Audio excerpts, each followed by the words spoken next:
Welcome to another video.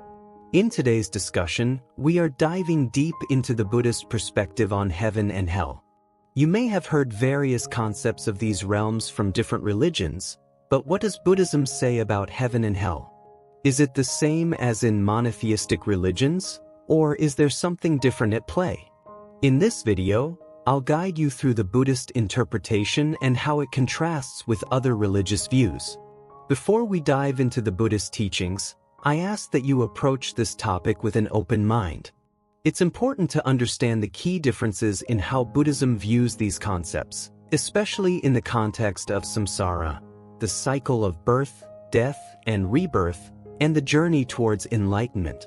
In many monotheistic religions such as Christianity, Islam, and Judaism, heaven and hell are typically seen as eternal places. Heaven is often portrayed as a paradise where souls live forever in peace and happiness, and hell is a place of eternal suffering for those who have sinned. Christianity, heaven and hell are both eternal destinations. Once a soul enters either place, it remains there forever based on their earthly actions. Islam and Judaism, while these religions also teach about heaven and hell, there's a view that hell may not be eternal. In some interpretations, those who suffer in hell may eventually be forgiven and granted entry into heaven. Despite these variations, one common thread across these faiths is that both heaven and hell are eternal destinations. Now, let's look at how Buddhism views these realms. Buddhism offers a distinct approach to the concepts of heaven and hell. Unlike monotheistic religions, Buddhism teaches that both heaven and hell are temporary states within the larger cycle of samsara, the cycle of birth, death, and rebirth. Samsara is a core concept in Buddhism, representing the endless cycle that all beings undergo, except those who have reached enlightenment. The Buddha taught that as long as beings remain unenlightened, they will be caught in this cycle, experiencing repeated cycles of birth, death, and rebirth across different realms. In Buddhism, there are 31 realms of existence, which include both heavenly and hellish realms. Beings are reborn into these realms based on their karma, the actions they have taken in previous lives. However, heaven and hell are not permanent places. The beings born in heaven will eventually age, die, and be reborn into another realm. Likewise, those born in hell will eventually undergo rebirth elsewhere once their karmic consequences have been exhausted. In Buddhism, heaven and hell are not permanent destinations but rather temporary states of existence. This is a crucial distinction. Even beings who are born in heaven, experiencing pleasure and peace, will eventually undergo aging and death, just as those born in hell will experience suffering before being reborn into another existence. This cyclical nature of existence in Buddhism means that there is no eternal permanence, either in the heavenly or hellish realms. Every being is subjected to the reality of aging, death, and rebirth. So, while the experience in heaven or hell might feel permanent in the short term, it's just another stage in the endless cycle of samsara. One of the central teachings of Buddhism is that karma dictates where a being will be reborn. Karma refers to the actions that one performs, whether good or bad, and these actions influence the circumstances of future lives. Wholesome actions lead to good rebirth.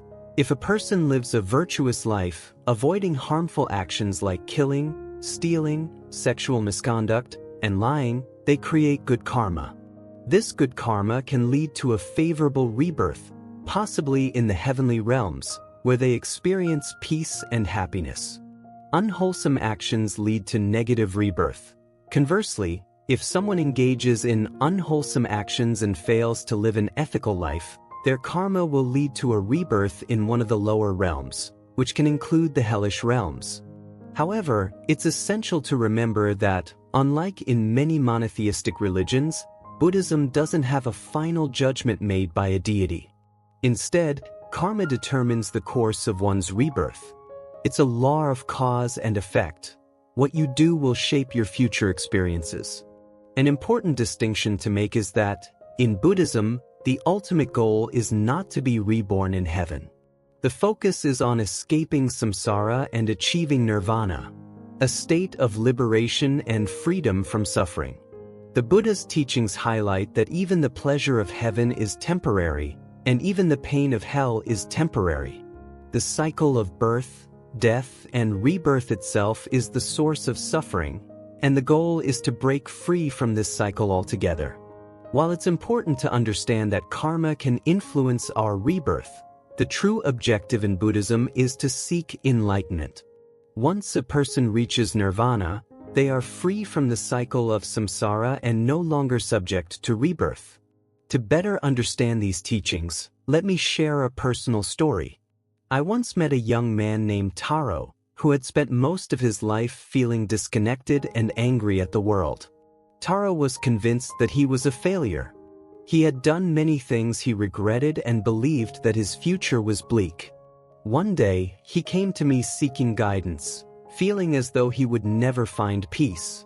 I explained to him the Buddhist concept of karma and how our actions shape our lives, but I also emphasized the impermanence of all things. Heaven and hell are not eternal, I told him. His current state of mind and life did not have to dictate his future. If he made changes, living a virtuous and compassionate life, he could create a future of peace and happiness. Through practice, Taro began to understand that the key to peace was not escaping to a permanent heaven, but breaking free from the cycle of suffering itself. With time and patience, he began to transform his life by focusing on ethical actions, compassion, and mindfulness. In conclusion, Buddhism offers a unique perspective on heaven and hell. These realms are not eternal destinations but temporary states of existence shaped by karma. The ultimate goal is not to seek a permanent place in heaven, but to escape the endless cycle of samsara and attain nirvana, where suffering no longer exists. As we navigate through our lives, it's important to remember that our actions shape our future. We have the power to influence our rebirth by living with kindness, compassion, and mindfulness. The cycle of birth, death, and rebirth may continue for some time, but it doesn't have to define us forever. Through the wisdom of Buddhism, we can break free from this cycle and find the true freedom of enlightenment. Thank you for watching. I hope this discussion has given you a better understanding of heaven, hell, and karma in Buddhism. Remember that peace is possible, and the journey toward it begins with the choices we make today.